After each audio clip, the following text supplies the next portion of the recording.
আবুল হোসেন সুরুজ, বিশেষ উপস্থিত আছেন ইউনিয়ন বিএনপির সংগ্রামী সিনিয়র যুগ্ম সাধারণ সম্পাদক, আমাদের পার্শ্ববর্তী এলাকার সন্তান, স্বর্গজবানিকার সন্তান রাশেদুল ইসলাম দুলাল।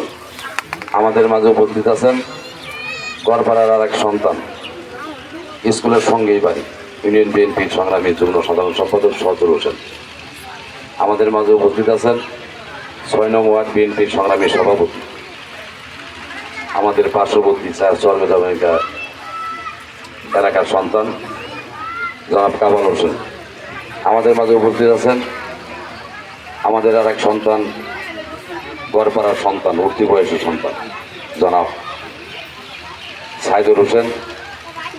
আমাদের মাঝে উপস্থিত আছেন গড়পাড়ার স্কুলের প্রধান শিক্ষক, আমাদের আর এক সন্তান, আপনাদের সকলের পরিচিত এই স্কুলের প্রধান শিক্ষক হারুন রশিদ, এবং সকল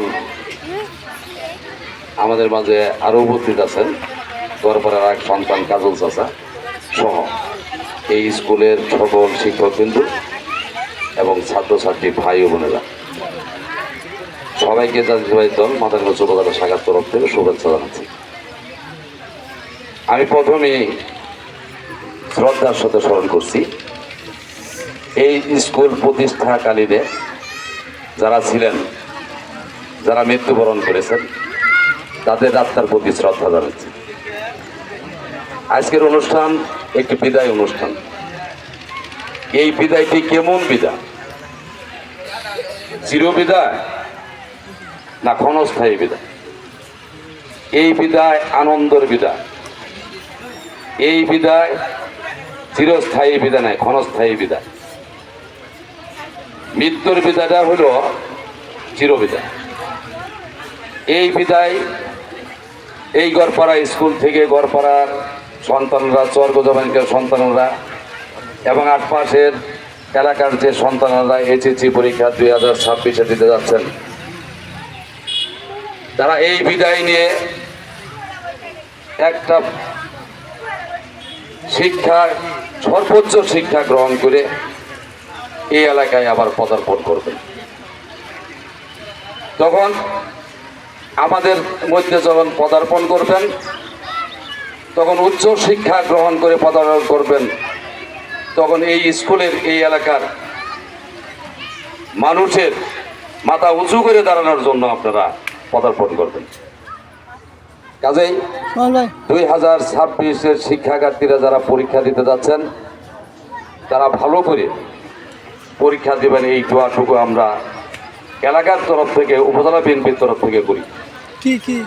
পরীক্ষা দিতে গিয়ে কেন্দ্রে যদি কোনো সমস্যায় পড়েন, কোনো ঝামেলায় পড়েন, কোনো কিছুতে যদি সমস্যা মনে করবেন, এই স্কুলের প্রধান শিক্ষক সহ স্কুলের শিক্ষক মণ্ডলী রয়েছেন, তাদের মাধ্যমে যদি প্রয়োজন মনে করেন আমাদের জানাবেন, আমরা সেটি সংশোধন করার জন্য আমরা যারা এই জায়গায় অতিথিবৃন্দ আছি তারা কিন্তু যাব।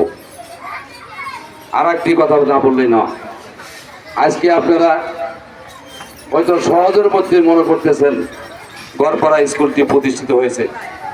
এই গড়পাড়া স্কুলটি যখন প্রতিষ্ঠিত ছিল না, Garpara school, primary school, high school, মাদ্রাসা, শিক্ষা প্রতিষ্ঠান যখন ছিল না, এই গড়পাড়াকে বলা হয়তো অজপাড়া একটা গ্রাম। সেই গ্রামকে উন্নতি করেছে প্রতিষ্ঠানের মাধ্যমে। আপনারা উন্নতি ঘটাবেন আপনাদের শিক্ষা অনুরাগী হয়ে, শিক্ষিত হয়ে এই এলাকাটাকে বাংলাদেশের মধ্যে, ইউনিয়নের মধ্যে, উপজেলার মধ্যে পরিচিতি লাভ করাবেন। আমরা পড়াশোনা করেছি, আমরা এর থেকে হেঁটে হেঁটে গিয়ে আপনাদের প্রধান শিক্ষক সহ আমরা সকলেই হেঁটে হেঁটে গিয়ে মরিচ বাতান স্কুলে পড়াশোনা করেছি, আমরা কলেজে পড়াশোনা করেছি। আজকের যে সভাপতিত্ব করছেন উনি সহ এই মরিচ বাতান স্কুলের ছাত্র, যখন পড়াশোনা করেছি মাদারগঞ্জ কলেজে যায় পড়াশোনা করতে হয়েছে, সরকারি আশেক মাহমুদ কলেজে পড়াশোনা হয়েছে দূর দূরান্ত থেকে। আমরা বাড়ির ভাত খেয়ে কিন্তু পড়াশোনা করতে পারি নাই। আমরা সকাল 10টা পর্যন্ত বাড়ির কাজ করেছি, কাজ কর। আজান দিতেছে, আজান ছিল।